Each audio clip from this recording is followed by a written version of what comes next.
এই third grade fourth গ্ৰেডৰ মুঠতে result দিয়াৰ পৰা ঘৰত থাকিবলৈ ঠাই পোৱা নাই।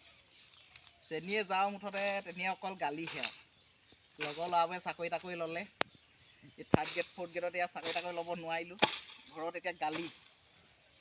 মামাই ইমান সুবিধা দিয়াৰ পাছতো যেতিয়া চাকৰিটো ল'ব নোৱাৰিলোঁ, এতিয়া বোলে খেতিকে কৰি খা হেনো। গৰু এহাল কিনি দিব বোলে, এতিয়া খেতি কৰি খা। চাকৰিটো ল'ব নোৱাৰিলি যেতিয়া, এতিয়া উপায় নাই আৰু।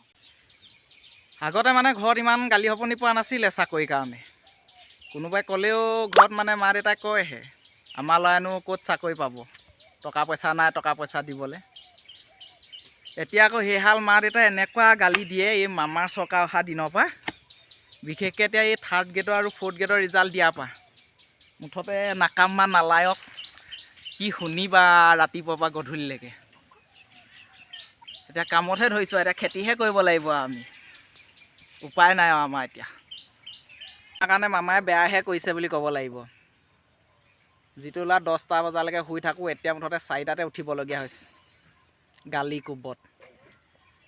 যিহে গালিও ৰাতিপুৱাৰ পৰা গধূলিলৈকে।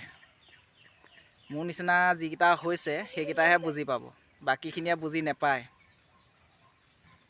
উপায় নাইকিয়া কৰি দিলে আমাৰ বক মামাই। মামাও খাই দিলা কলিজা তুমি। এতিয়া থাৰ্ড গ্ৰেড আৰু ফ'ৰ্থ গ্ৰেডত যিখিনিয়ে মানে চাকৰি পাইছে, তাত মানে তেওঁলোকে যিখিনি চাকৰি কৰা ল'ৰা, তেওঁলোকে যাতে চাকৰি নকৰা ছোৱালী বিয়া কৰায়, আৰু যিখিনি চাকৰি কৰা ছোৱালী তেওঁলোকে যাতে চাকৰি নকৰা ল'ৰা বিয়া পাতে।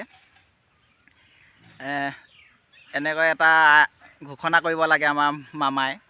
কাৰণ মামাই আগতে যিখিনি চাকৰি দিছে, তেওঁলোকে প্ৰথম দৰমহাতে কি কৰিব, ছেকেণ্ড দৰমহাতে কি কৰিব, এনেকৈ কৈছিলে। এতিয়াও যাতে এই কথাটো কয়, যিখিনিয়ে চাকৰি পাইছে